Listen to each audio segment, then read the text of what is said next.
Jazz Chisholm moving back to second base. Aaron Boone said it's done. He played third for a while since he was back from the IL. He was training all offseason for second base, which is a more natural position for him. He played a lot of third last year. It was okay. The athleticism was shown, but the inexperience was also there. And again, this year, he's a negative defender by metrics. So he's very vocal. He likes to talk, AJ, and he did say that he was expecting to be a second baseman this year. So now they place him back over there. And I will say this, chances are high the Yankees get somebody at third base to make this official and permanent for the rest of the year. I think the bigger news in this is, yes, Jazz is back at second. He's happy. He can say he's happy at second base. But DJ LeMahieu, what Aaron Boone said about DJ LeMahieu, he basically said, nope, he ain't going to play third base for sure, and we don't know where else. So that, to me, is almost a bigger story than Jazz Chisum moving back to second base. Yeah, I mean, I know he wants to play second. He's been a second baseman. Remember, the Marlins moved him to center field for a time. The Yankees moved him to third base. He said all the right things. Now he's back at second. Let's see if he can hold down the fort, but third base is a hole now for the Yankees. We'll see who they go out and get. Does he play third in the All-Star game?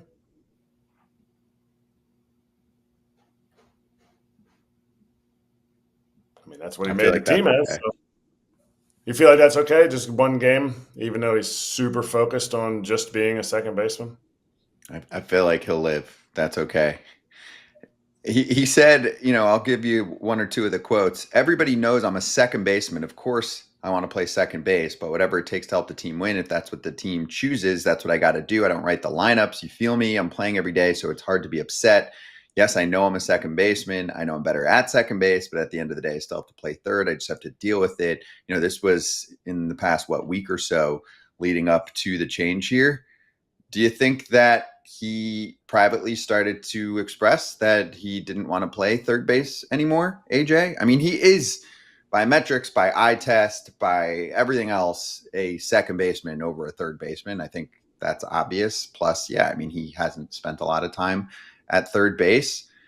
He has been pretty good for the most part, saying he'll do whatever it takes, but I could see him behind the scenes being like, hey, dude, I'm better there, so that helps the team. Plus, for him selfishly, he gets looked at with defensive metrics, with wins above replacement, and those kind of proprietary metrics that teams hold to try and sum up a player's value. And he gets hurt when he's playing a position that he's not as good at. Yeah, I think, sure. All the things you just said, Scott, yes.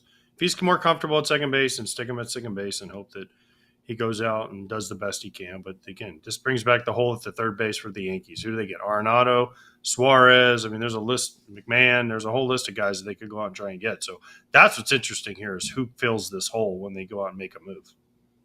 And him coming out and saying this, do you think they wanted to kind of keep this under wraps a little bit? Because aren't trades? Jess can't keep anything under wraps. He can't keep anything under wraps. But I'm saying, like, if you're Brian Cashman, trades and acquisitions and the trade deadline is all about negotiations. That's really one of the reasons it doesn't happen until the trade deadline, because everybody's like, oh, you want our third baseman?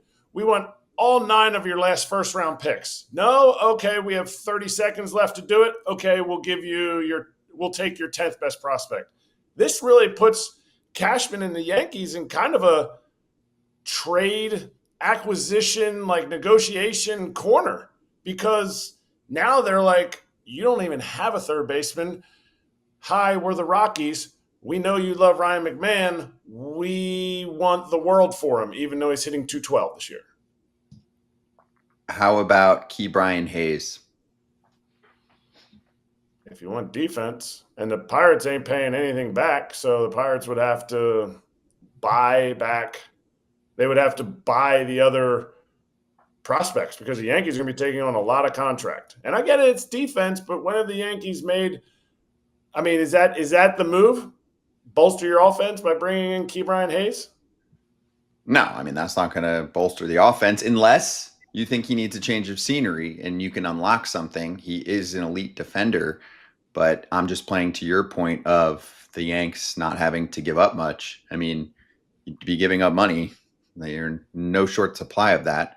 So can't you make a case, AJ, that the Pirates would take practically nothing to dump the contract? You definitely could make that case. I don't know if they'll do it, but you could definitely make that case that the Pirates would like to maybe move on from that. I don't know. How would Pirates fans react to that? That's always my question. They would probably not be very happy if they said, "Hey, we're trading Ke'Bryan Hayes for a whole lot of nothing." I know he's not doing well, but his contract is going the other way, though. A lot of these contracts are back laden. This one is shorter in the back end. He's making less every year. Substantially less every year. I think he made 10 his first year. So cost certainty for the Pirates, I don't know. I don't know where that threshold is. Obviously, they would always love to get money back for anything. Coupon hunting. Right. I mean, if you look at the numbers this year, now we're deep into the halfway point. What are we, 90-ish games in? 64 good. OPS plus for Ke'Bryan Hayes. Not very good. I don't know if that's bad, but that's not good. Not a major league bat for the last 2 years now, AJ. Again, unless you think you can resurrect it, he's all defense. It's all glove. His dad played for the Yankees. Maybe they're hoping that he brings back some of that. He did catch the last out in 96 or 98 World Series, one of them. Charlie, 96, I think. 61 OPS plus the year before that for Ke'Bryan. I mean, some Yankee fans might be watching right now screaming. I think Pirates fans would be okay at this point because they have to play the budget game. They have to go, okay, if we can clear some of that money, even though the contract is more backloaded, it's a win. He's not been a winning player for the team for the past couple seasons in terms of what he's able to contribute. I mean, it's really below average contributions if you add up what he's doing on offense. That's it for Hot Corner. It is powered by Next Playground, and you can get yourself 20% off Next Playground, a $50 savings in celebration of Amazon Prime Day. You can play over 45 games. They come out with about 20 games per year. Fruit Ninja is on there. It's the best version of it out there. And Home Run Heroes, Star Strikers is their Home Run Derby anime game, which we're going to show you early next week. Here is a little sneak peek of what Next Playground looks like. Even summer needs a backup, a pal, a little sidekick in the good kind of chaos. The kind of partner that turns living rooms into playgrounds and reminds us what our bodies and our hearts were made for. Play that moves you. Hey everybody, be sure to like and subscribe for more content. We're back here every weekday, all year long, so do not miss an episode. The videos are coming in all day. Here's another video you might enjoy. Baseball the way it should be covered.